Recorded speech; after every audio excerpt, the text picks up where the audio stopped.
He left me when he thought I was broke. You've changed. You're not who you used to be. You're so broke. I can't do this anymore. Then I made the cover of a $50 million tech launch, and he came crawling back.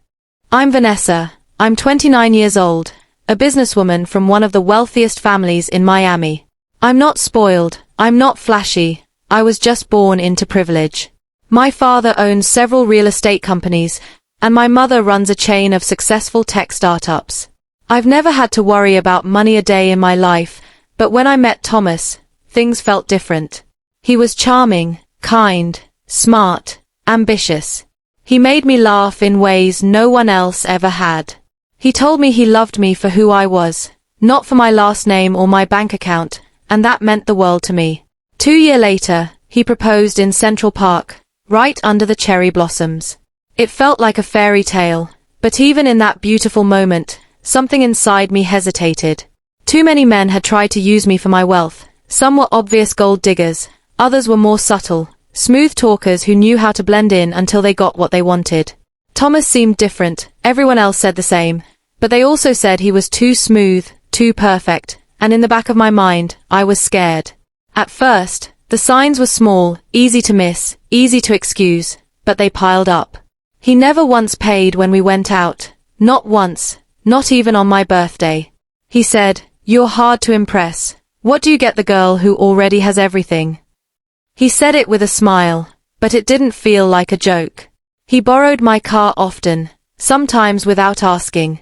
Once, I caught him casually browsing luxury watches on my laptop and saying, "Babe, if you ever want to surprise me, I'd kill for this one." He said it like it was cute, like it was flirting. He started talking down to me in subtle ways. If I talked about work, he'd say things like, "Why do you stress yourself with all that? Just relax. You're not like other women who need to hustle." He never complimented my ideas, only my looks, and if I ever wore something simple or didn't have makeup on, he'd look confused and ask, "Rough day?"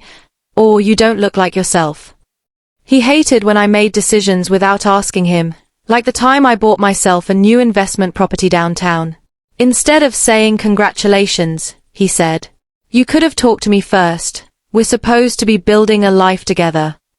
It always came back to we should invest in this, we should buy that, we should travel more, on my dime, and whenever I pulled back or went quiet, he'd suddenly become the perfect boyfriend again.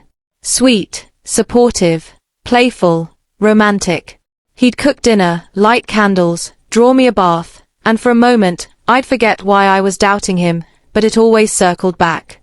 One night, he saw me checking my banking app and asked, "How much do you actually have in that account?" Just curious. He smiled like it was harmless, but the question chilled me. He never once asked how I was doing emotionally, never asked about my dreams, my fears, or what kept me up at night, but he always wanted to know what I owned, what I inherited, what was in my name, and little by little, the charm started to wear off. One day, during brunch, my cousin laughed and said, "You ever notice Thomas only shows up when things are paid for?" We all laughed. I brushed it off. But that comment lingered, because it was kind of true. He never once offered to split a bill. He always had questions about my inheritance timelines. And one day, when I didn't wear designer shoes for a week, he looked at me and asked, "Are you feeling okay? You're dressing different." That stung more than I expected. I may have money, but I'm still a woman, and it feels good when the man I love spends on me without being asked, without it being a transaction. Suddenly, I started seeing the little signs I'd ignored. How he always forgot his wallet, how he'd only make big romantic gestures when my parents were around, how he once told me, "You'll never have to work again once we're married, even though I love my work." Was I being paranoid? Or had I just been too blinded by love to see the truth? So, I did the unthinkable. I decided to test him. I lied. I told Thomas that my father's company was under investigation, that our family's assets had been frozen, and that we'd lost everything. I cried. I pretended to be humiliated. I told him we were broke. That I had to sell everything. My condo, my stocks, even my car. He hugged me tightly, told me not to worry, we'll be okay. He said, "Money doesn't matter, we'll get through it together." I started faking phone calls with lawyers. I wore regular clothes, no makeup, no designer shoes, I told him I had been cut off. And for the first 2 weeks, he was sweet, supportive. He brought takeout, watched movies with me on the couch, and even offered to cover a few bills. For a moment, I believed maybe I was wrong about him. Maybe he really did love me. But by week 3, the shift was obvious. He stopped replying to my texts right away, started going out more, without telling me where he was going or with who. He got distant, colder. By week 4, he began avoiding our usual date nights. I'm swamped with work, he said.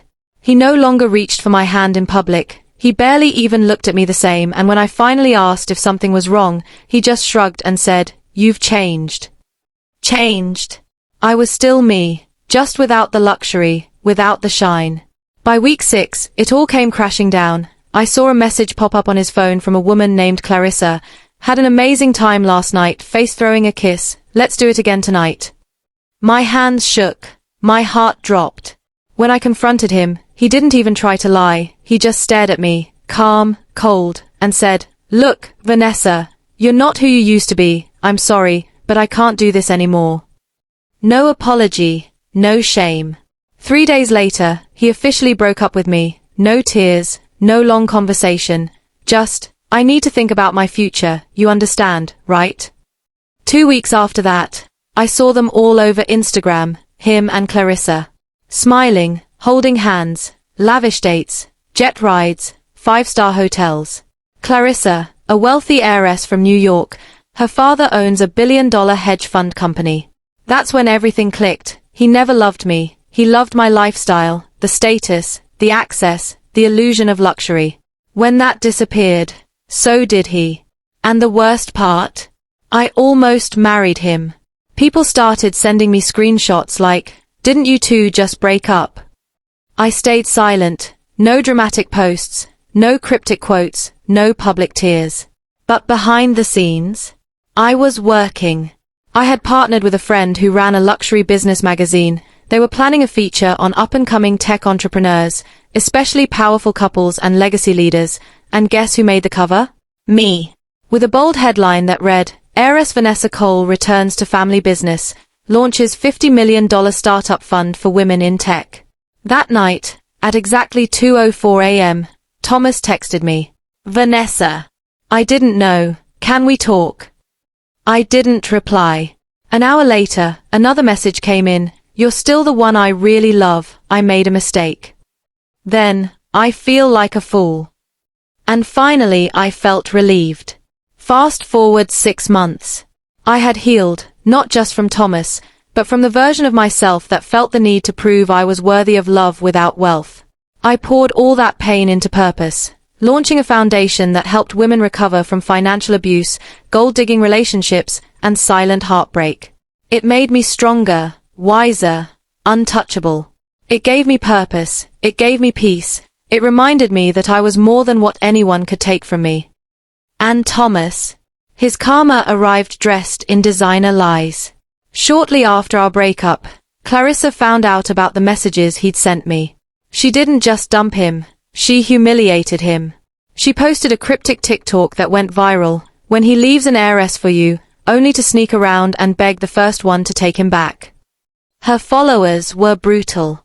So was her father, the hedge fund billionaire. He blacklisted Thomas from every potential tech partnership on the East Coast. Apparently, Thomas had pitched him a business idea weeks earlier. After Clarissa exposed him, her father pulled out publicly and called him an opportunist with no integrity. No one in their circle wanted to have anything to do with him after that. Investors ghosted him. His side hustle app idea crashed and burned. His social media pages full of trolling comments from strangers calling him discount Prince Charming. And then came the final blow. He got fired from his consulting job after his company found out he'd lied on his resume. I didn't even know about that part, but karma did. Then, out of nowhere, I got a message on LinkedIn. From Thomas. "Hey, I heard what you've been doing. I'm proud of you. Things didn't work out with Clarissa. She turned out to be kind of toxic. I miss you." I didn't respond. So when he showed up at my gala, tired, with no designer suit, no $1 million smile, and no fake charm left in him, He was already broken. And I was shining. He waited until I stepped off stage, then walked up to me like a ghost from my past. He stood in front of me like a shadow of the man I once loved. Eyes dull, voice low. "Vanessa," he said quietly, eyes full of regret, "can we talk? I messed up. I didn't realize what I had, until I cut him off." "No, Thomas. You knew what you had, you just didn't want it, until you realized you couldn't replace it." He looked like he wanted to cry, but this time, I didn't offer a hug, didn't offer closure, didn't offer him anything. He looked down, ashamed. Then he noticed the man standing beside me, Ethan. Ethan, my new partner. Solid, kind, confident without being flashy. A man who helped me stuff donation boxes before he ever tried to hold my hand. A kind, grounded man who volunteered at my foundation long before he ever learned my last name. He loved me for my heart, not my headlines. And that was the moment Thomas knew. He didn't just lose a woman with wealth, he lost a woman who would have given him the world. With or without it, he'd lost the only woman who ever loved him for free. As he turned and walked away, empty, forgotten, and finally alone, I felt no guilt. Because I never had to destroy him, he did that all by himself. As for me, I walked away smiling, because for the first time in a long time, I had love that didn't need to be tested, a life I built on my own terms, and peace that no one could buy or betray. I never planned to break someone's heart, but I also never planned to marry someone who only loved me for what I could give. Thomas failed the loyalty test and I passed the one I didn't even know I was taking, the one where I learned my worth. So, if you ever find yourself wondering whether someone truly loves you, you don't have to fake being poor like I did. Just watch how they treat you, when all you have to offer is you. Subscribe for more stories, thank you.